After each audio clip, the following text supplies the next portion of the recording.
요한복음 12장 27절부터 33절까지 되겠습니다. 지금 내 마음이 민망하니 무슨 말을 하리요? 아버지여, 나를 구원하여 이 때를 면하게 하여 주옵소서. 그러나 내가 이를 위하여 이 때에 왔나이다. 아버지여, 아버지의 이름을 영광스럽게 하옵소서. 하시니 이에 하늘에서 소리가 나서 가로되 내가 이미 영광스럽게 하였고 또 다시 영광스럽게 하리라 하시매, 곁에 서서 들은 무리는 우레가 울었다고도 하며 또 어떤 이들은 천사가 저에게 말하였다고도 하니, 예수께서 대답하여 가라사대 이 소리가 난 것은 나를 위한 것이 아니요 너희를 위한 것이니라. 이제 이 세상의 심판이 이르렀으니 이 세상 임금이 쫓겨나니라. 내가 땅에서 들으며 모든 사람을 내게로 이끌리라 하시니, 함께 있죠. 이렇게 말씀하시면 자기가 어떠한 죽음으로 죽을 것을 보이시니라. 아멘. 오늘의 말씀은 십자가에 대한 예언이 되겠습니다. 예수님께서 예루살렘에 들어오시고 그때 헬라인 몇 명이 예수님을 찾아왔습니다. 이것은 헬라인들이 예수님을 방문했다는 단순한 사건을 의미하지 않습니다. 곧 모든 이방인들이 예수님께 돌아온다는 하나의 신호탄인 것입니다. 몇몇 헬라인이 찾아온 것을 아신 예수님은 인자의 영광을 얻을 때가 왔도다라고 말씀하셨습니다. 예수님께서는 유대인뿐만이 아니라 모든 이방인들을 구원하는 메시아로 세상에 오셨습니다. 유대인들은 물론이고 모든 이방인들에게 복음이 전파되고 영광이 나타나게 될 것임을 선포하신 것입니다. 예수님께서 헬라인들이 찾아온 것을 계기로 십자가에 대해서 말씀하시기 시작합니다.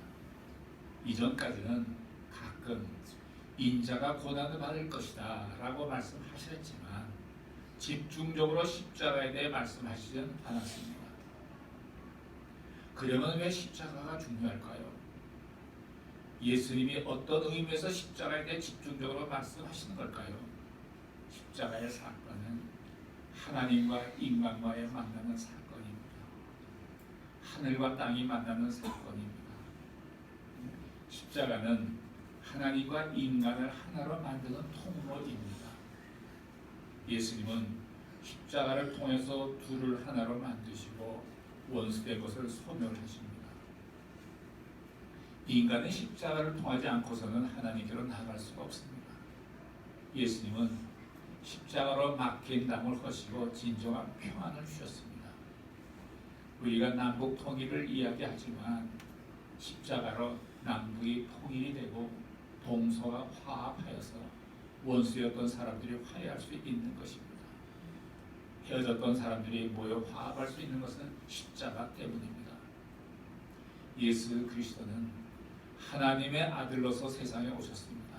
그리고 저주받고 죽음의 행진을 거듭하며 어둠에 갇혀있는 인류를 구원하시려고 십자가를 지셨습니다.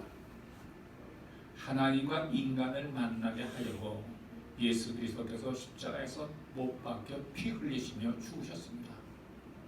보혈을 흘렸었다는 것이 아주 중요합니다. 이것이 바로 십자가의 사건입니다.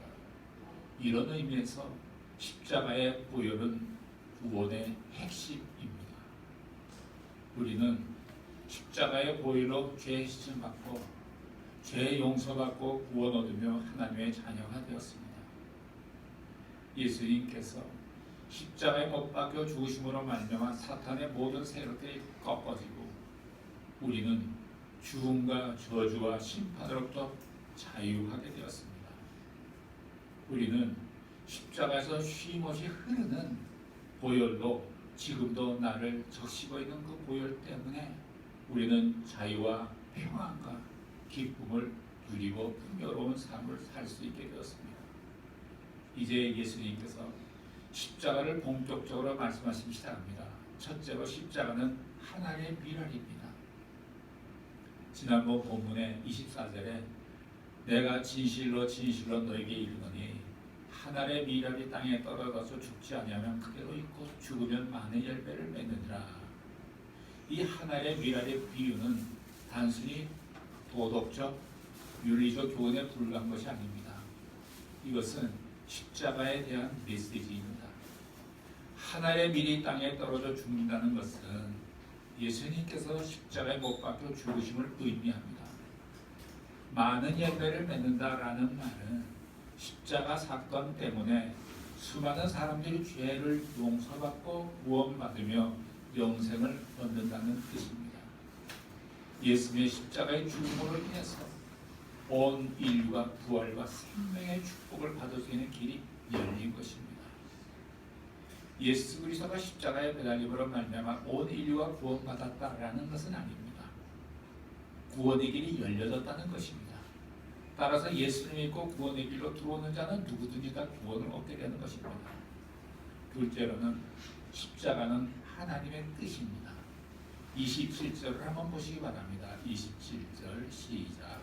지금 내 마음이 민망하니 무슨 말을 하리요. 아버지여 나를 구원하여 이 때를 면하게 하여 주옵소서. 그러나 내가 이를 위하여 이 때에 왔나이다. 십자가는 견딜 수 없는 고통을 수반하지만 곧 하나님의 뜻이기도 합니다. 죽음은 편안하지 않고 고통 그 자체를 말합니다. 간혹 가다가 자다가 조용히 떠나시는 분도 계십니다.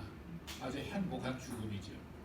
그러나 십자가의 죽음은 이유말할 수 없는 고통입니다. 예수님께서도 죽음을 앞두고서 내 마음이 민망하다라고도 말씀했습니다. 그리고 아버지여 나를 구원하여 이 때를 면하게 하여 주옵소서라고 기도하십니다. 십자가의 고통이 얼마나 크고 감당 없을 정도로 무거운 짐인지 잘 나타내고 있습니다. 그러나 십자가는 하나님의 뜻이고 섭리였기 때문에 예수님은 기막힌 고통을 당할지라도 십자가의 죽음에 순종함으로써 하나님의 뜻을 이루게 달라고 기도하십니다. 내가 이를 위하여 이때에 왔나이다 라고 말씀하십니다. 예수님의 기도의 주제는 아버지여 이 잔을 내게서 옮겨 주시옵소서. 이 잔을 꼭 마셔야만 합니까? 라는 것이었습니다. 그러나 예수님은 세 번이나 간곡히 기도하시고 마지막으로 결론을 내리셨습니다. 내 뜻대로 마옵시고 아버지의 뜻대로 하옵소서. 이 말을 바꿔 말하면 나의 뜻대로 행동하지 않고 아버지의 뜻대로 행동하겠습니다 라는 뜻입니다. 예수님은 십자가를 피하고 싶었지만 하나님의 뜻이기에 십자가를 지는 일에 순종하겠습니다 라고 말씀하십니다. 세 번째로는 십자가는 하나님의 영광입니다. 28절을 보시기 바랍니다. 28절 시작. 아버지여 아버지의 이름을 영광스럽게 하옵소서 하시니 이에 하늘에서 소리가 나서 가로되 내가 이미 영광스럽게 하였고 또다시 영광스럽게 하리라 하시되. 십자가는 고통이지만 하나님 아버지의 이름을 높이는 영광이라고 하십니다. 로마서 8장 18절에 보면 사도 바울께서 이렇게 말씀하셨죠. 자막 있으면 한번 읽어볼까요? 시작. 생각컨대 현재보다는 장차 우리에게 나타날 영광과 좋기 비교할 수 없도다. 고통 뒤에 영광이 온다는 것입니다. 그래서 많은 그리스도인들은 예수 그리스도로 인해 당하는 고통, 그것이 장차 올 놀라운 영광과 비교할 수 없는 것을 알기 때문에 참으면서 인내하면서 하나님의 뜻에 순종하는 것입니다. 마찬가지로 십자가는 고난이고 고통이지만 그것이 하나님의 뜻이고 그분의 영광을 나타내는 것이기 때문에 예수님께서 주저없이 십자가의 길을 선택하신 것입니다. 고난이 영광이 되면 마치 순교가 축복인 것 같이 의를 위해 핍박받음이 축복인 것과 같습니다. 세상에서 가장 가치 있는 죽음은 순교입니다. 순교보다 위대한 죽음은 없습니다. 순교는 반드시 열매를 맺습니다. 일본도 많은 순교자가 있지 않습니까? 그 순교자의 그 핏소리가 막 하늘에 닿고 있을 거예요. 성경에 보면 아벨의 핏소리가 있었다 그러지 않습니까? 순교자의 핏소리가 있는 것입니다. 언젠가 일본에도 그런 열매가 맺어질 줄로 믿습니다. 예수님의 십자가는 하나님의 영광이 되었습니다. 넷째로는 십자가는 우리를 위한 것입니다. 29절부터 30절까지를 보시겠습니다. 시작. 곁에 서서 들은 무리는 우리가 울었다고도 하며 또 어떤 이는 천사가 저에게 말하였다고도 하니 예수께서 대답하여 가라사대 이 소리가 난 것은 나를 위한 것이 아니요 너희를 위한 것이라. 예수님께서 십자가에서 희생이 하나님께 영광이 되고 동시에 인간에게 구원과 복이 된다는 뜻으로 말씀하십니다. 예수님이 기도하실 때 하늘에서 응답해 주셨습니다. 곁에 있던 사람들은 어떤 소리를 들었습니다. 사울은 다메섹 도상에서 예수님의 음성을 들었습니다. 당시 주변 사람들은 아무 소리도 듣지 못했지만 뭔가 이상한 분위기를 느꼈습니다. 그때 사람들은 우레소리와 같다고 했습니다. 또 어떤 사람들은 천사가 말하는 것 같다고 했습니다. 예수님이 곁에 있던 사람들에게 설명해 주십니다. 우레소리도 아니고 천사 소리가 아니다. 이 소리는 나를 위한 것이 아니라 너희를 위한 것이다. 십자가가 우리를 위한다는 것은 예수님은 십자가에서 고난당하시고 그 혜택을 우리가 받는다는 뜻입니다. 로마서 5장 12절 5장에 보면 한 사람 아담으로 인해 모든 사람들에게 죄와 죽음과 저주와 심판이 임했습니다. 마찬가지로 한 사람 예수 그리스도가 십자가에서 죽으심으로 인해 온 인류가 죄를 용서받고 죽음과 저주와 심판에서 구원받을 수 있는 길이 열렸고 영원한 생명을 누리게 되는 것입니다. 예수님의 십자가는 우리에게 복이 됩니다. 그래서 우리는 세상으로 나가 십자가를 자랑하는 것입니다. 예수님의 십자가로 인해서 우리는 질병과 불안과 염려, 근심, 걱정으로부터 자유함을 얻게 되고 저주에서 영원한 생명으로 옮겨졌습니다. 다섯째는 십자가는 사탄의 패배입니다. 31절을 보시겠습니다. 시작. 이제 이 세상에 심판이 이르렀으니 이 세상 눈이 쫓겨나니라. 십자가는 세상 임금을 쫓겨나게 합니다. 곧 사탄의 정수리가 두 조각 나는 것을 의미합니다. 독재자가 정권을 잡고 있는 동안에는 국민들은 고문을 당하고 죽음을 겪는 등 많은 어려움을 겪지만 독재자가 추방이 되면 하루아침에 평화를 얻게 됩니다. 이와 같이 세상을 통치하던 사탄은 예수 그리스도의 십자가로 인해서 그 머리가 박살이 났습니다. 창세기 3장 15절에 보면 하나님이 말씀하시기를 여자의 후손이 너의 머리를 상하게 할 것이요 너는 그 발꿈치를 상하게 할 것이라 이런 말씀이 있습니다. 십자가에서 예수님이 사탄의 머리를 상하게 한다, 박살낸다는 것이죠. 그러니까 사탄은 십자가에서 머리가 깨져버렸기 때문에 이제는 더 이상 새로운 아이디어를 낼 수가 없다고요. 깨졌으니까. 머리가 깨졌는데 무슨 창조적인 아이디어가 나오겠습니까? 그러니까 이 사탄은 자기가 지금까지 해왔던 거저 그 방법, 육신의 정욕, 안목의 정욕, 이생의 사랑, 이 세 가지 루트로만 우리를 못 살게 부는 것이죠. 그러니까 그런 것도 믿는 자들에게 다 무용지물이 되고 말았습니다. 우리는 예수 그리스도 안에서 자유와 축복과 평안을 누리게 됩니다.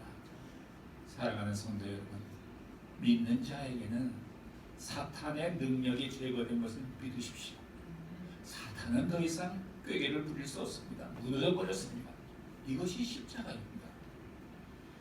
십자가의 보혈을 선포하고 나가는 사람들에게는 사탄은 통독하고 도망갑니다. 저는 매일 아침마다 선포합니다. 오늘도 예수님의 보혈에 나는 적심을 받노라. 이렇게 선포하면 가까이 왔던 죄가 도망갑니다. 가까이 왔던 사탄이 쫓겨나갑니다. 이 사탄이 제일 싫어하는 것이 예수님의 보혈입니다. 그래서 귀신 들리자고 붙잡고 기도할 때 예수의 보혈을 계속 외치면 굉장히 못 견뎌한다고요. 여러분들도 매일같이 예수님의 보혈을 선포하시기를 바라요. 그러면 사탄은 여러분들과 떠나갈 것입니다. 그렇지만 사탄은 십자가를 믿지 않는 사람들에게 여전히 왕노릇하고 있습니다. 그들에게는 사탄은 세상의 왕이요 권력의 왕이 될 것입니다. 여섯째로는 십자가는 구원입니다. 32절을 보시겠습니다. 시작. 내가 땅에서 들리면 모든 사람을 내게로 이끌린다. 내가 땅에서 들리면 이란 말은 내가 십자가를 짊어진다, 또 내가 하늘로 승천할 것이다 라는 뜻이 될 것입니다. 십자가는 고통이지만 내가 십자가를 지면 십자가를 향해 있는 유대인과 이방인의 차이 없이 모든 사람들이 주님 안에서 하나의 교회를 이룰 것을 예언하십니다. 요한복음 3장 16절에 유명한 말씀이 있죠. 하나님이 세상을 이처럼 사랑하사 독생자를 주셨으니 이는 저를 믿는 자마다 멸망치 않고 영생을 얻게 하려 하심이라 고 말씀하셨습니다. 저를 믿는 자라는 것은 예수님이 하나님의 아들이심을 믿는다는 뜻입니다.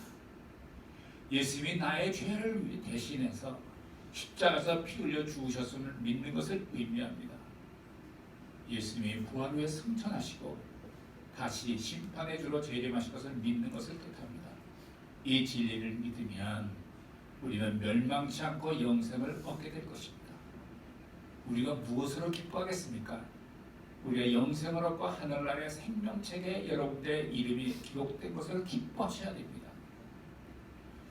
예수님이 십자가에서 죽으셨다가 부활해서 하늘로 들리시게 되었고 인간은 구원을 받을 수 있게 되었습니다. 그래서 우리는 십자가를 의지해서 그분 앞에 담대히 나아가는 것입니다. 예수님께서 들림 받으셨기 때문에 우리도 들림을 받게 될 것입니다. 예수님이 십자가에 못 박혀 죽으셨기 때문에 우리는 죄의 문제를 해결받을 수가 있게 됐습니다. 하나님과 우리 사이에 막혀있던 담이 허물어진 것입니다. 우리를 잠그고 있던 빗장이 풀려진 것입니다. 요한복음 1장 10절에 영접하는 자 그 이름을 믿는 자에게는 하나님의 자녀가 되는 권세를 주셨으니 예수를 믿으면 사망에서 생명으로 옮겨지는 것이고 그것이 구원입니다. 장차 엄청난 일이 일어날 것입니다. 예수를 믿고 죽은 자들이 예수님 재림 때 부활해서 일어날 것이고 그때 산자들은 들림을 받고 공중에서 신랑 대신 예수님을 맞이해서 혼인잔치가 벌어질 것입니다. 이 혼인잔치에 참여하는 것이 우리의 간절한 소망입니다. 그래서 여기서는 예수님의 재림을 많이 묵상합니다. 지금 오시려고 창문을 열고 계시나? 이런 생각도 합니다. 그리고 마라나타 주 예수 그리스도께서 어서 서게 오시옵소서라고 외칩니다. 다음은 마지막으로 33절을 보시겠습니다. 시작. 이렇게 말씀하시는 자기가 어떠한 죽음으로 죽을 것을 보이시니라. 이 본문 말씀에서는 아직 예수님은 십자가에서 죽지 않으셨습니다. 그러나 예수님께서 어떻게 죽으실 것인지 자세히 알고 계셨습니다. 어떤 고통을 겪으실 것인지도 알고 계셨습니다. 십자가에서 두 손과 두 발에 못 박히고 허리가 창에 찔리는 것이고 수많은 고초와 수모를 당할 것을 아셨습니다. 이 죽음에 어떤 의미가 있는지도 아셨습니다. 그리고 십자가의 죽음이 어떤 능력과 영향력을 지닌 것인지도 모두 알고 계셨습니다. 십자가로 온 일과 구원받을 수 있는 길이 열린다는 것을 친히 아셨습니다. 이게 중요한 메시지가 담겨 있습니다. 사람이라면 누구나 죽음을 피해가고 싶어합니다. 시한부 인생을 사는 사람도 죽음을 생각하기 싫어합니다. 우리는 흔들리지 않는 믿음을 갖게 되면 죽음은 죽으리라는 용기를 갖고 살게 됩니다. 그러면 삶이 달라집니다. 쓸데없는 욕망의 노예가 되지 않습니다. 자신이 결국 죽는다는 것을 알기 때문입니다.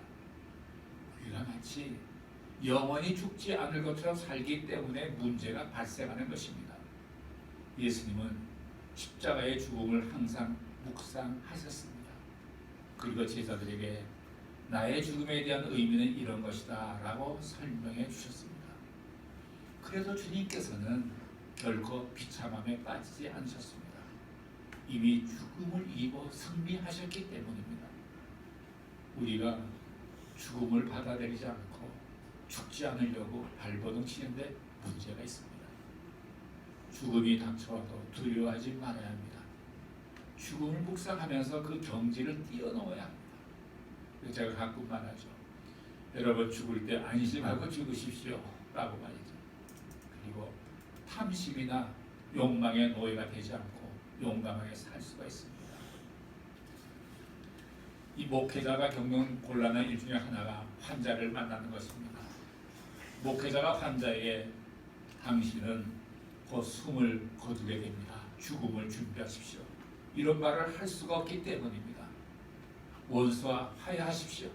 모든 것을 깨끗이 정리하고 하나님의 나라로 가십시오. 라며 죽음을 준비하도록 도와줘야 하는데 무조건 우리는 믿으면 삽니다. 믿으면 날 것이다 말만 되풀이할 수밖에 없는 것을 이해해 주셔야 합니다. 우리는 예수님의 십자가에서 죽음을 보면서 언젠가 우리는 모두 가게 되어 있습니다. 죽음이란 천국에 들어가는 관문이고 우리의 삶에 있어서 영생으로 이어지는 중간 매듭에 불과한 것입니다. 젊으신 여러분들에게 죽음을 얘기해서 참 부담스럽습니다. 사시는 동안 하나님을 사랑하고 이웃을 사랑하고 믿음 안에서 지내며 영원한 하나님의 나라를 소망을 갖고 살아가시는 여러분 모두가 되기를 예수님의 이름으로 축복합니다. 기도하시겠습니다. 사랑하시는 하나님 아버지, 예수님의 십자가를 통해서 구원의 길을 활짝 열어주시며 감사를 드립니다.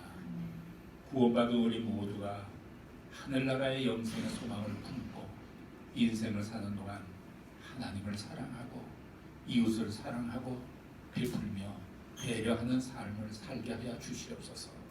예수님의 이름으로 기도를 드렸습니다. 아멘.